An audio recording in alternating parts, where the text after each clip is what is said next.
Imagine universe के किसी कोने में दो ब्लैक होल्स कोलाइड होते हैं और इस कोलाइजन के ripples billions of years travel करते हुए अर्थ तक पहुंच जाते हैं। और जब साइंटिस्ट ने उन्हें डिटेक्ट किया तो पता चला ये ब्लैक होल्स एग्जिस्ट ही नहीं करने चाहिए थे। Hi guys, I am Anjali and you are watching the no cap.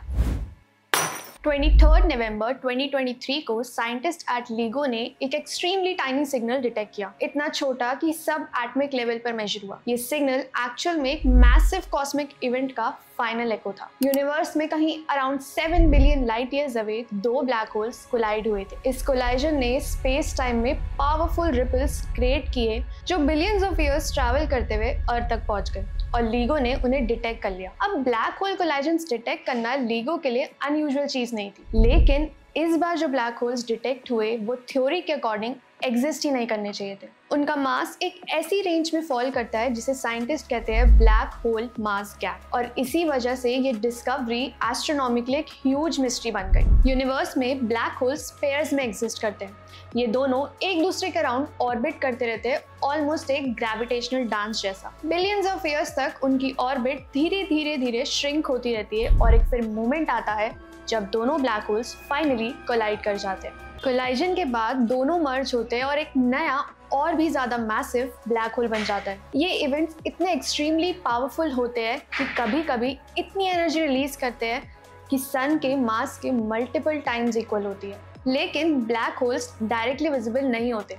Black holes light और मैटर दोनों ट्रैप कर लेते हैं, इसलिए वो कोई भी विजिबल सिग्नल एमिट ही नहीं करते जो हम ऑब्जर्व कर सके। तो फिर साइंटिस्ट इन्हें डिटेक्ट कैसे करते हैं? इसका आंसर मिलता है एल्बर्ट आइंस्टाइन के एक प्रेडिक्शन से। आइंस्टाइन ने अपनी थ्योरी ऑफ रिलेटिविटी में कहा था कि जब कोई एक्सट्रीमली मैसिव ऑब्जेक्ट एक्सेलरेट करता है तो स्पेस टाइम में रिपल्स क्रिएट होते हैं। इन रिपल्स को कहते हैं ग्रेविटेशनल वेव्स।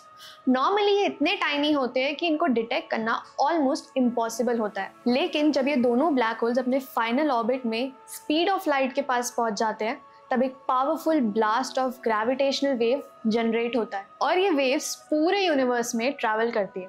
जब ये वेव्स अर्थ से पास होती है तो स्पेस टाइम थोड़ा सा स्ट्रेच और कंप्रेस होता है। अमाउंट इतना टाइनी होता है कि प्रोटॉन से भी थाउजेंड्स ऑफ टाइम्स स्मॉलर। और इसी टाइनी चेंज को डिटेक्ट करता है LIGO, laser interferometer gravitational wave observatory. LIGO actually दो डिटेक्टर्स का सिस्टम है जो एक्चुअल में 3000 किलोमीटर अपार्ट लोकेटेड है। हर डिटेक्टर में 4 किलोमीटर लॉन्ग पाइप्स होते हैं जो राइट एंगल में स्ट्रेच करते हैं। पाइप के एंड्स पर एक्सट्रीमली प्रिसाइज मिरर्स लगे होते हैं जो लगभग 40 kg के होते हैं। साइंटिस्ट लेजर को इन पाइप्स के अंदर फायर करते हैं और मिरर्स के बीच का एग्जैक्ट डिस्टेंस मेजर करते हैं। जब ग्रेविटेशनल वेव अर्थ से पास होती है तो स्पेस टाइम में रिपल्स की वजह से ये डिस्टेंस स्लाइटली चेंज हो जाता है। ये चेंज लेजर लाइट के पैटर्न में डिटेक्ट हो जाता है और इसी तरह LIGO ग्रेविटेशनल वेव डिटेक्ट करता है।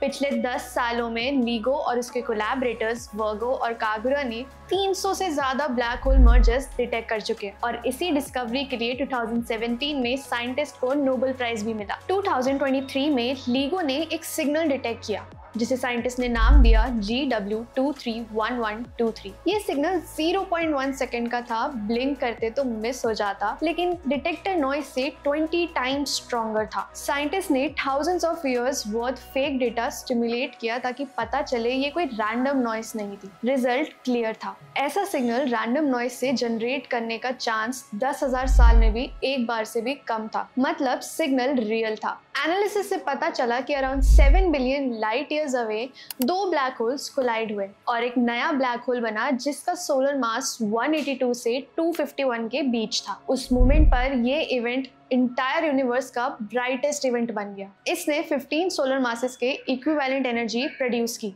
लगभग 3 followed by 48 zeros joules. Comparison के लिए सन को इतनी एनर्जी रिलीज करने के लिए 200 ट्रिलियन ईयर्स लगेंगे और इस मोमेंट पर यूनिवर्स के सारे स्टार्स मिलकर भी जितनी एनर्जी रिलीज करते हैं उससे ज्यादा भी इस एक इवेंट ने प्रोड्यूस करी। फर्दर एनालिसिस से साइंटिस्ट को पता चला कि इस कोलाइजन में जो दो ब्लैक होल्स इन्वॉल्व थे उनका मास 103 और 137 सोलर मासेस था। यही प्रॉब्लम थी कि फिजिक्स के करंट मॉडल्स के अकॉर्डिंग 50 से 130 सोलर मासेस के बीच के ब्लैक होल्स एग्जिस्ट ही नहीं करने चाहिए।